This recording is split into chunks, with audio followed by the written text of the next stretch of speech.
We've all had those romantic relationships where we come away from the situation with less than we started with. Sometimes that's because our partner is a gold digger or mooch and they used us. Sometimes it's that we're being used in other ways and by the end of the relationship we don't have the same energy we did. And sometimes it's abuse that beats us down until we don't have the same spirit we did. What's the biggest thing you lost as the result of a relationship? Well, for Rashad McCants, he says it's $70 million and his career, which means he definitely beat my answer. He's recently spoken about what his relationship with Khloe Kardashian cost him, and it's quite eye-opening, so let's get into it. If you don't know, before Tristan Thompson, James Harden, and Lamar Odom, Khloe Kardashian dated Rashad McCants briefly in 2009. But after their split, his career did a complete nosedive.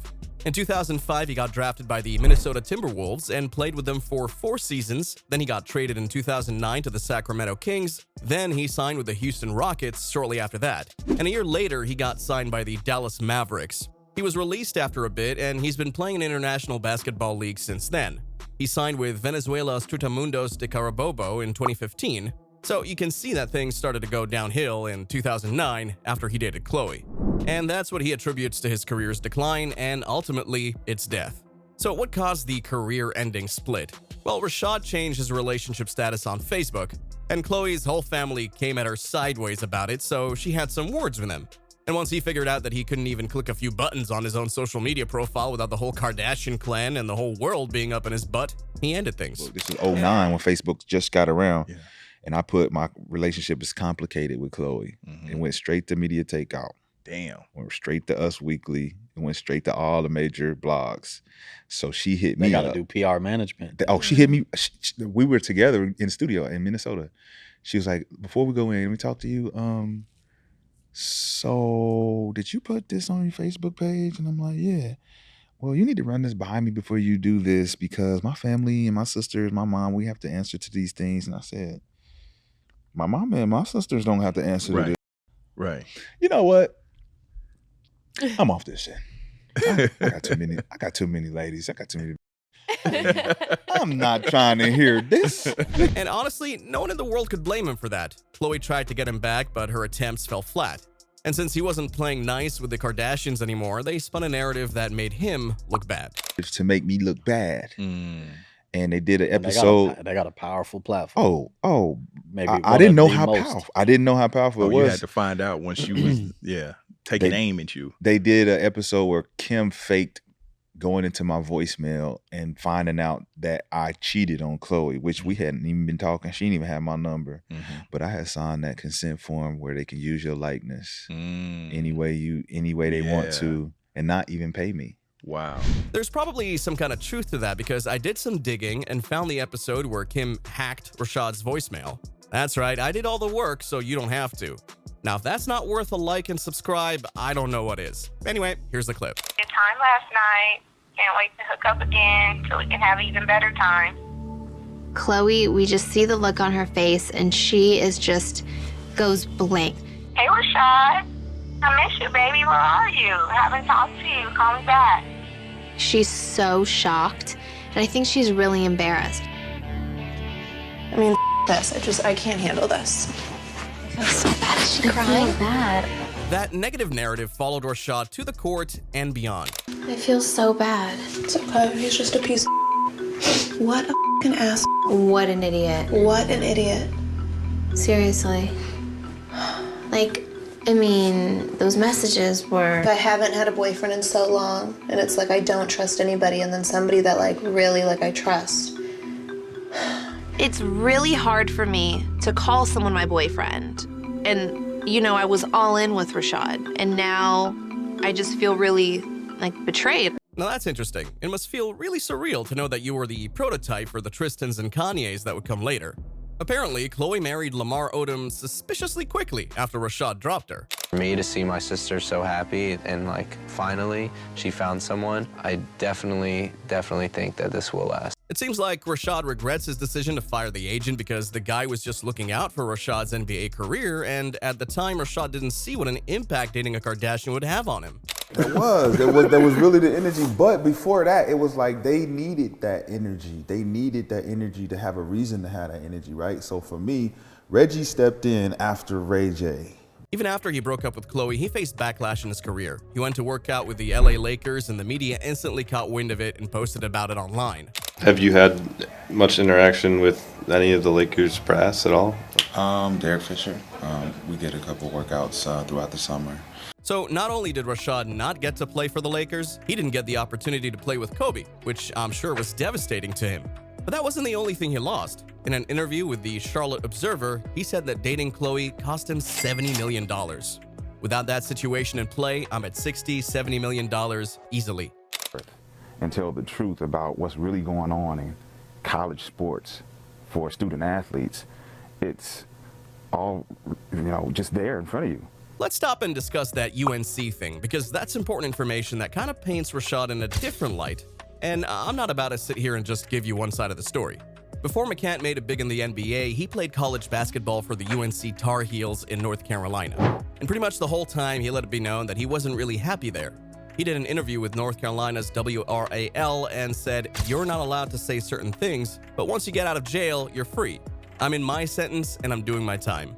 In 2014, UNC got in some trouble because it had an academic fraud scandal, and that's when Rashad spoke up. I mean, hey, he did his time, right?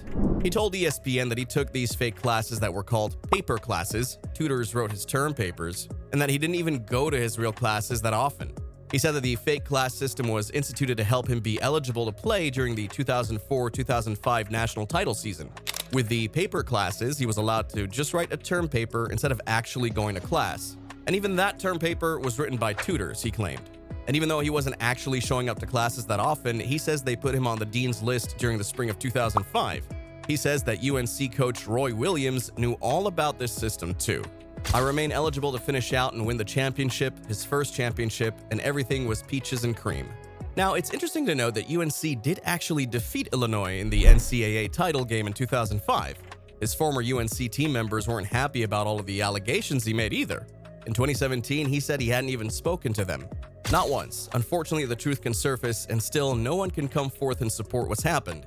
"I never did any of it for support. I did it for the future. Mankind, sure, we get compensated as athletes. And if we don't get compensated, at least let us get a good education. From that standpoint, if they don't support, they don't support. The truth is everlasting. Regardless of anyone denying these claims, the truth is always going to come forth." Also, he was released from the NBA in 2009 because of an abdominal issue, and while fans waited and hoped he'd come back, he didn't. So, blaming everything on Khloe is maybe a bit unfair, although I definitely don't think it helped his situation. That's enough of me playing devil's advocate though. Let's move on. Let's talk about the thing everybody's thinking. Was Rashad McCann a victim of the Kardashian curse, and does he think it's a real thing? Kardashian curse real? Absolutely. Oh, for real? Absolutely. Damn. I just got out though. Okay, you got out before it really got its hooks into you. Yeah. They probably still got some of my hair or something. Let's hope not. There's one group of ladies I would not want to have a voodoo doll of me. It's the Kardashians. But Rashad actually gave us some insight into how they pick the men in their lives, which we've all speculated about, but it's nice to have this confirmation. Happens there. I mean, I know, what is her name? The mother? Chris, right? Yeah. I understand she's domineering, she's the brains or whatever, but what happens? I mean, give us a glimpse into what is Okay, so they pick you. Okay. You get picked, right? Oh, okay. You get picked. Oh, but in got this, drafted again. but in my scenario though, I was First round. I was before her. Not only first round, but first pick. Oh, okay. Right. So it was almost like I recruited her or allowed her to come into my clout. Okay. You know what I'm saying? Because she had never had anyone. It sort of sounds like Rashad thinks he was a stepping stone for Khloe to sort of come into herself and make a name for herself. And that time period makes sense for that to be true.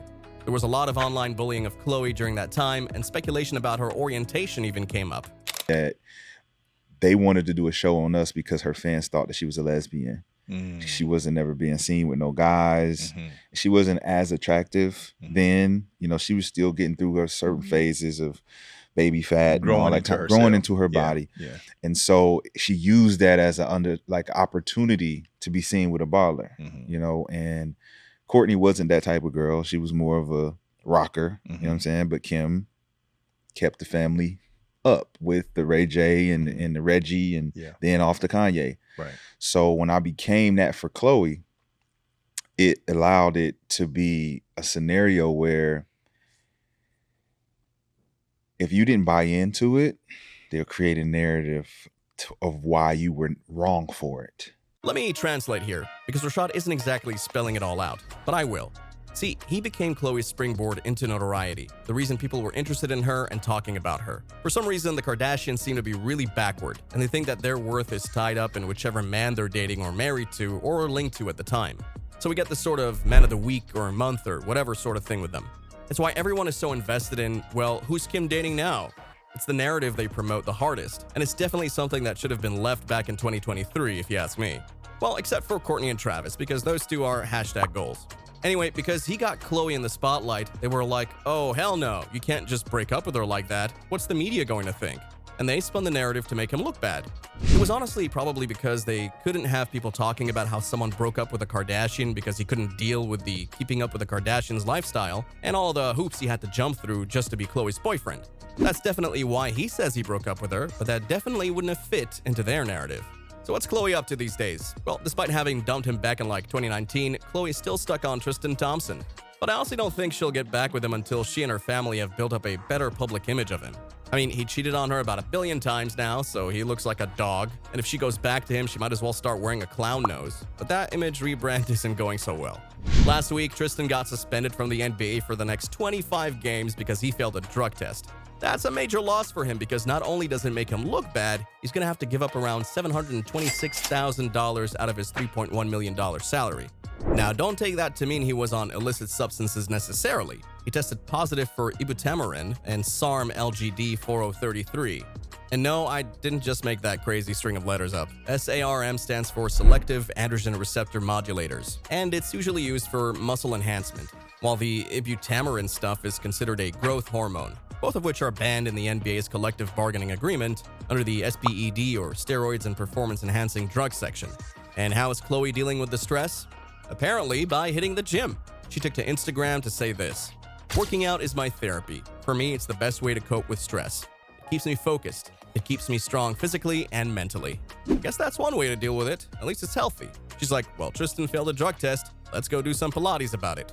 All jokes aside though, she does look great, and I can't even hate. Alright you guys, I've been talking this whole time, so now it's your turn. Hit the comment section below, let me know what you think about all this, and I'll catch you in the next video. See ya.